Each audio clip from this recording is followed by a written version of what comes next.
Olá, bom dia pessoal, tudo bem? Eu espero que sim.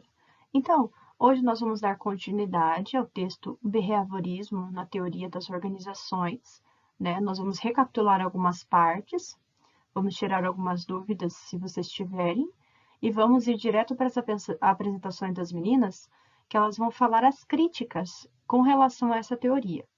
Beleza, então? Então, primeiramente, a gente vai fazer uma recapitulação do que a gente viu anteriormente e depois a gente vai continuar com as apresentações das meninas e os comentários, né, que eu possa fazer ou que um de vocês também possa. Beleza? Então, vamos lá. Então, as falhas encontradas pelos behavioristas foram a satisfação, a diferença entre a satisfação e a eficiência, né? A satisfação nem sempre está ligada à eficiência do serviço e também a eficiência nem sempre está ligada com a questão da satisfação em estar trabalhando feliz, em estar trabalhando motivado. Então, uma coisa não tem relação à outra. Também não tem relação o estímulo com a resposta. Às vezes, a resposta é ao contrário do estímulo empregado. Assim como o estímulo, a resposta também pode ser ao contrário. Então, um pode ser contrário ao outro. E as tomadas de decisões e limites da racionalidade também podem ser diferentes. Oi, prof. Você Oi, tá me ouvindo? Eu estou. tenho uma dúvida, será que você pode me responder? Claro, claro, pode falar.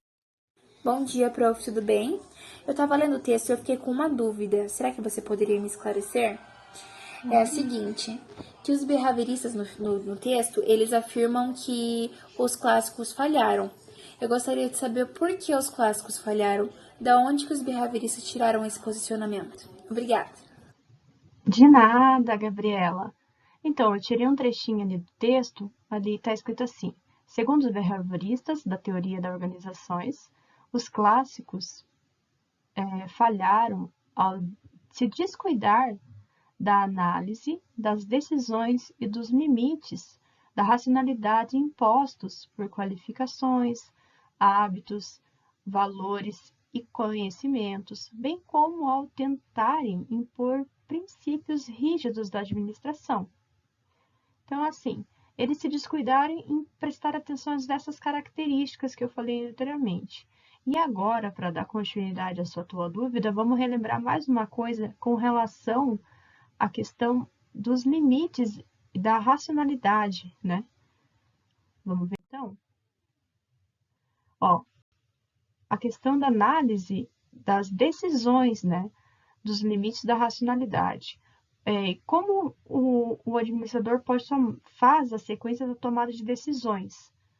Ali no primeiro quadro, nós temos o agente racional, que é o homem administrativo.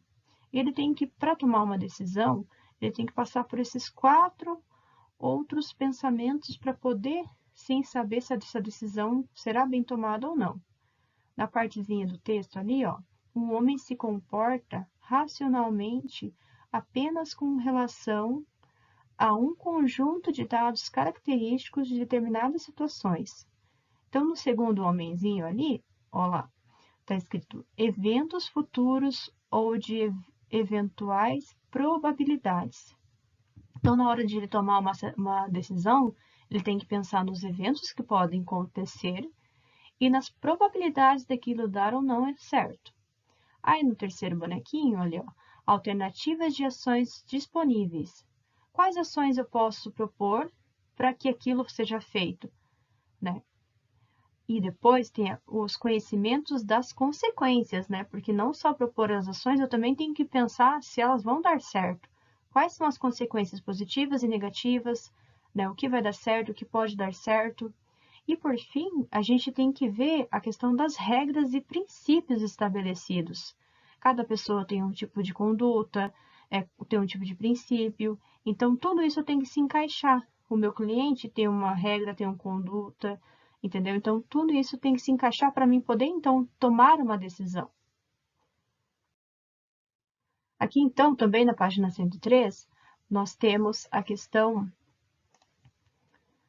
dos os passos, né, que conduzem a gente a definir a situação de determinada maneira envolve um complexo entremeado de processos efetivos e cognitivos.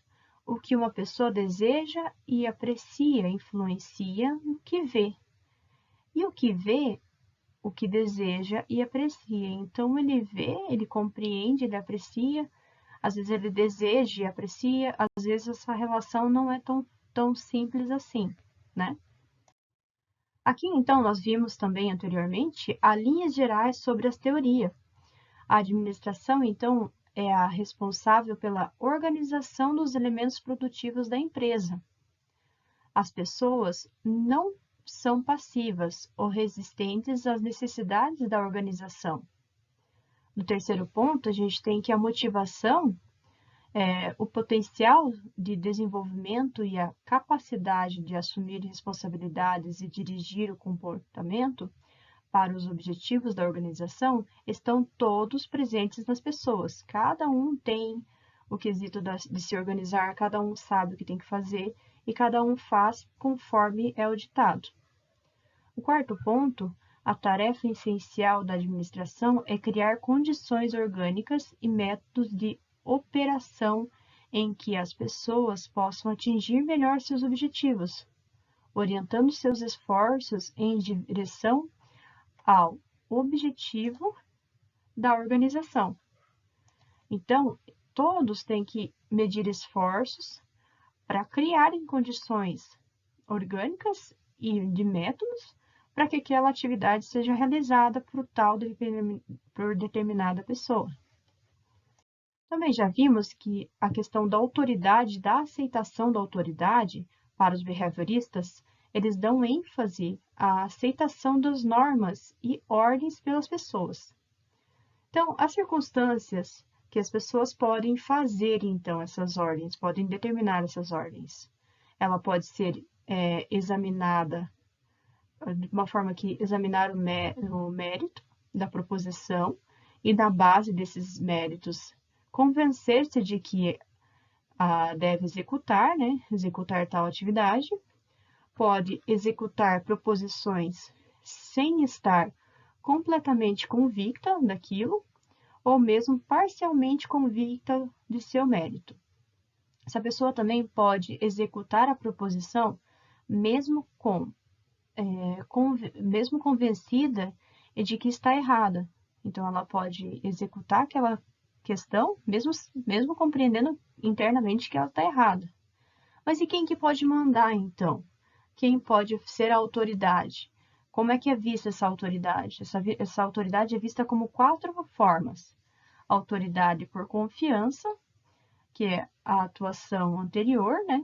Eu estou vendo meu colega trabalhar, eu vi meu colega trabalhar e hoje ele atuou bem naquela época e hoje ele é meu administrador de confiança, ele é o meu chefe de confiança, né? A quem eu escuto, a quem eu recebo as ordens. Outra autoridade por identificação, que são as afinidades de identificação profissional, social, aquela pessoa que eu me identifico, então ela acaba virando minha autoridade, né? Acaba conseguindo mandar em mim conforme o preceito da empresa.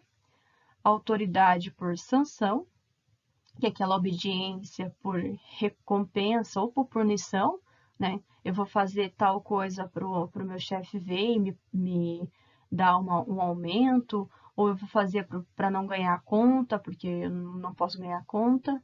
E por quarto, então, a autoridade por legitimação, que é a pessoa que obedece porque ela compreende o jogo de regras daquilo ali, né, daquela situação. Ela sabe que ela é um poder abaixo, é uma pessoa abaixo de quem manda, então ela obedece e assim ela aceita mesmo sem concordar ou não. Então, aceitar ou não as ordens, né? Como é que o behaviorismo compreende isso? E como é que elas emitem, né, as condições, né? A primeira condição é a ordem deve ser dada de uma linguagem inteligível, né? A gente tem que explicar de uma forma clara para que o trabalhador compreenda aquilo que eu quero, né? O segundo ponto, a pessoa que recebe deve acreditar que ela se harmoniza com os interesses pessoais. Aquela ordem dada, né, ela tem que estar harmonizada com aquilo que a pessoa está falando. A pessoa não pode falar uma coisa e fazer outra, ou a pessoa não pode pregar uma coisa e exigir uma coisa do seu funcionário sem ser aquilo que ela está exigindo, né? Como é que eu vou exigir ser honesto se eu roubo numa empresa? Como é que eu posso exigir, né, N coisas se eu faço ao contrário? Terceiro ponto é a pessoa que recebe a ordem precisa acreditar que ela concorda com os objetivos da organização. Então, ela pode não concordar assim, internamente, refletindo, né? Mas, aparentemente, ela tem que concordar 100% com aquilo que a organização está solicitando a ela, né? O quarto ponto é a ordem. A ordem deve ser dada a um indivíduo que esteja bem, tanto fisicamente como mentalmente. Porque senão aquilo ali não vai conseguir, ou aquele indivíduo não vai conseguir executar a ordem que o superior deu a ele. Então ele tem que estar bem das duas formas, né? Então, para a gente falar sobre as críticas, uma introduçãozinha, a gente tem que refletir sobre o homem e a sua motivação nas teorias anteriores, né? No Taylorismo e no Fordismo, o homem era visto como homo econômicos, e a sua motivação era financeira. Na teoria das relações humanas, e com a experiência de Hawthorne, o homem era visto como homem social. O motivo pelo qual ele se motivava, né, por trabalhar é a identificação na interação com os outros colegas. Ele se identificava e aquilo motivava, aquilo gerava uma relação de motivação. Na teoria estrutural, o homem era visto como homem burocrático. O trabalhador, no caso, é pago para emitir e reproduzir aquilo que a empresa determina. E ponto final, ele não tem direito de pensar, não tem direito de fazer nada ao contrário daquilo que a empresa manda pagar, né? Manda fazer, manda falar. Já na teoria comportamental, que a gente está trabalhando agora, o homem é visto como homem administrativo. E a sua motivação, então, de trabalhar e fazer o seu melhor é na aceitação da autoridade. Então, esse trabalhador, ele entende que tem um líder e aceita o papel de subordinado. Ele compreende que ele é abaixo desse líder. O administrado pelo líder, ele aceita esse papel. E o líder deve motivá-lo e orientá-lo, né? Então, é a partir do líder que sai toda essa questão da organização, da motivação. Então, agora, nós vamos passar para as críticas, né? A Bruna, a Luana e a Aline vai falar sobre as críticas agora para nós. Beleza? Tudo certo, meninas? Então vamos começar lá com a Bruna, tá?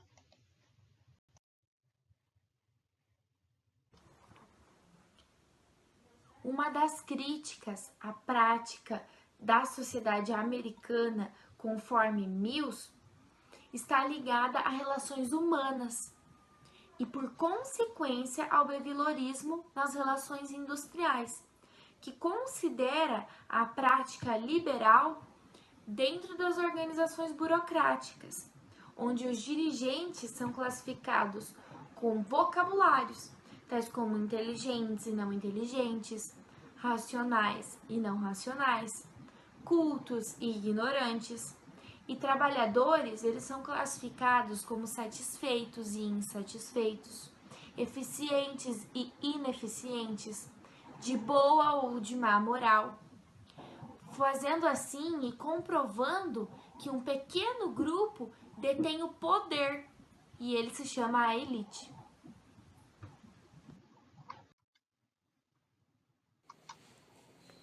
Uma das críticas foi a de Peter Blau e Richard Scott.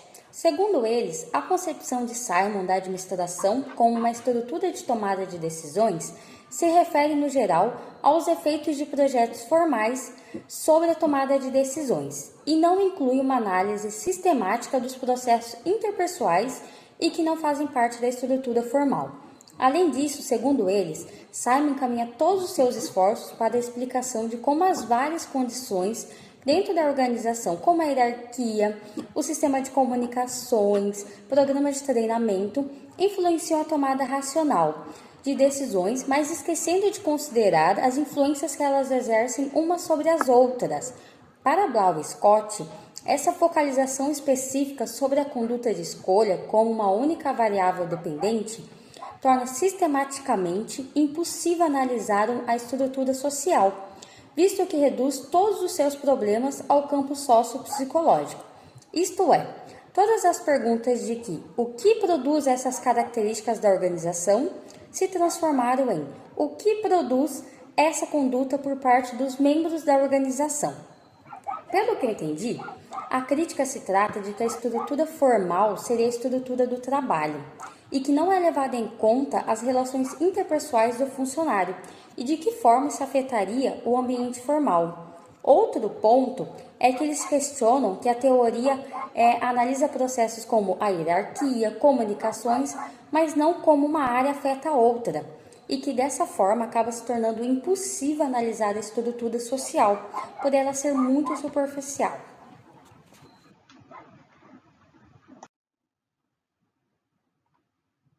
A crítica para James E. Early. Para James E. Early, as ideias da teoria comportamentalista não buscam maximizar nada, apenas resultados satisfatórios. E. Early, em suas pesquisas, tirou várias conclusões que são opostas a esse pensamento. Para ele, os administradores cada vez mais procuram os novos meios para ter lucro e redução de custos. Além disso, aplicam os princípios da solução racional de problemas com grande rapidez e proficiência ao planejamento e à tomada de decisões, oferecendo sempre possibilidades novas de ganhos maiores e mais rápidos. Então, agora, né, eu vou tentar fazer assim um apanhadão daquilo que nossos colegas comentaram, né? Essa teoria, então, nós vamos fazer as críticas, né, referentes a essa teoria, a partir dos autores aqui que nós vamos citar, né, que nós citamos. A perspectiva restrita do homem, então a teoria behaviorista tem essa perspectiva restrita do homem, a motivação pela orientação de alguém. Então, o homem ele não é capaz de se orientar, não é capaz de tentar criar mecanismos para se adaptar. Não, ele tem que levar em consideração aquilo de alguém que está orientando ele. Está ali para dizer o que ele pode, o que ele não pode, como ele deve se comportar. Essa teoria tem forte influência das relações humanas, que é a teoria anterior, né, que nós já comentamos, com a continuidade do trabalho desenvolvido por Elton Maia. Também temos a perspectiva deles, né, que sai do foco estrutural para aspectos comportamentais, podendo criar uma tendência padronizada de comportamentos. Não temos como padronizar os comportamentos do senso da justiça, honestidade, não tem como padronizar todos. As pessoas têm padrões diferentes, elas se comportam de formas diferentes em relação a certos momentos, a certas situações. Então, nessa teoria tem a perda considerável da análise de outros fatores, né? Como, por exemplo, os fatores de venda, os fatores dos clientes, outros fatores em si que englobam esse assunto que é a fábrica, a empresa, né? Essa teoria também tem ênfase na democracia sobre as orientações de tarefas, usufruindo ainda do perfil do homem administrativo. A opinião dos funcionários não faz com que eu, administrador, acredite que eles são capazes de executar a tarefa. Então, a opinião deles não me mostra isso. Né? Não, eu levo em consideração, porém, mesmo assim, essa opinião não tem como mostrar ou não se ele vai executar essa tarefa de forma adequada. A teoria também é mais descritiva, porque eles analisam o estudo e a autoridade, né, o estímulo, perdão, da autoridade que, consequentemente tem a consequência desse estímulo. Né? Contudo, a teoria deveria exemplificar as estimativas de estímulos e respostas do dia a dia, e não somente descrevê-las. Eu tenho que saber, né, além do que o meu funcionário pode fazer, eu tenho que saber quais são as alternativas que eu posso criar a partir disso, de N possibilidades. E essa teoria ela não se atentou muito a essa questão, né? E a última crítica é com relação à teoria fazer usufruto apenas do controle do gestor, que resulta apenas a uma parte interna, resultando em um sistema fechado. Os comportamentos são a partir de nossas formações de vida, porém cada um de nós usa seu comportamento pessoal para as outras esferas sociais, além do contexto do trabalho. Então, fora do trabalho, o ser social não é o mesmo que é dentro do trabalho. Então, essa teoria não leva isso em consideração. E esses fatores podem ser prejudiciais no desempenho do funcionário, porque fora ele pode estar com algum problema, ele pode estar passando por alguma situação e ele pode não desempenhar a função dele de uma forma adequada. Então, pessoal, espero que vocês tenham compreendido. Qualquer coisa, pode me mandar as mensagens pelo Teams, pelo WhatsApp. E por hoje, então, por enquanto é só. Beleza? Até a próxima semana. Obrigada.